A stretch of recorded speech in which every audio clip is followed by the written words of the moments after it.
Je trouve un peu étonnant qu'on porte atteinte à la parole d'un homme alors que, me semble-t-il, on est contraint, pour des raisons certainement douloureuses, de ne pas arrêter de faire des dettes depuis des mois et des mois.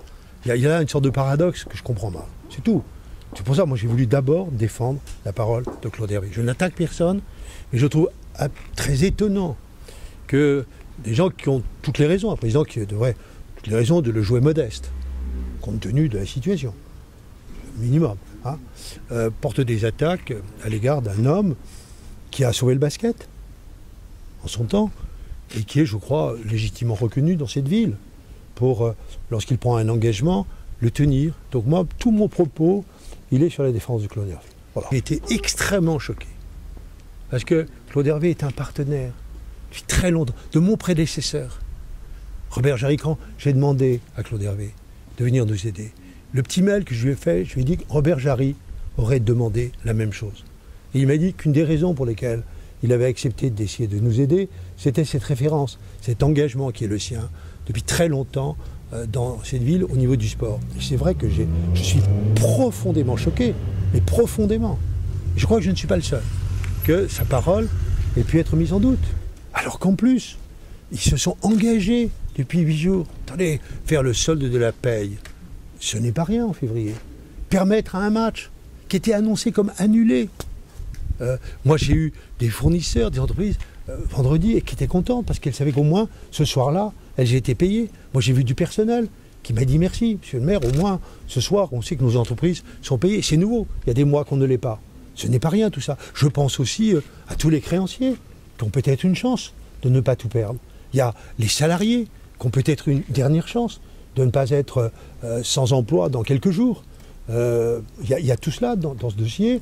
Ça passe, je crois, par faire confiance à Claude Hervé et à ceux qu'il a rassemblés autour de lui. Il y a de temps en temps l'idée qu'on fait confiance, puisque c'est la dernière chance qui existe. Quand on a une dernière chance qui s'offre, eh bien on la saisit. Pas eu que des paroles verbales, il y a eu des actes. Il y a même pas loin de 200 000 € qui ont été mis par les partenaires entre la paye et le match de vendredi. Ce sont des faits concrets. Voilà, moi, je préfère avoir des faits concrets par rapport à des déclarations.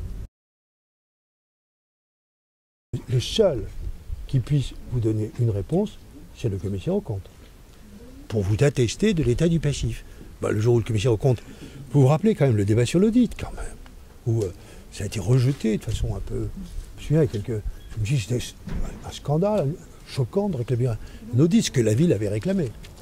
Ça nous aiderait aujourd'hui si c'était sur la table. Ça vous éviterait de vous poser des questions sur quelle est l'ampleur du passif. Puisqu'on a demandé il y a 15 jours, je dis, ça serait bien qu'il y ait tout simplement une réunion contradictoire pour faire exactement le point du passif.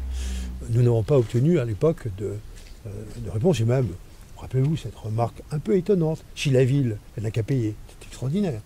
C'est quand même un club d'accepter de faire cet audit.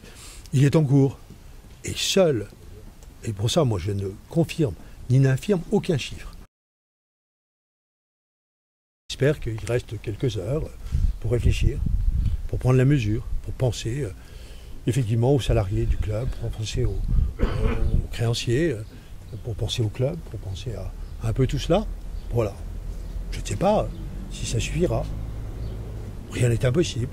On en est où de l'organisation du match de vendredi? Je ne répondrai pas là-dessus. Écoutez, je pense que j'ai la conviction qu'il faut maintenant que le président décide. Est-ce qu'il donne suite aux propositions ou pas? C'est la seule question. Il y a une seule personne à qui il faut poser la question maintenant. Si on veut qu'il y ait un match vendredi, c'est est-ce qu'il donne suite aux propositions qui lui sont faites? Je ne peux pas répondre à sa place.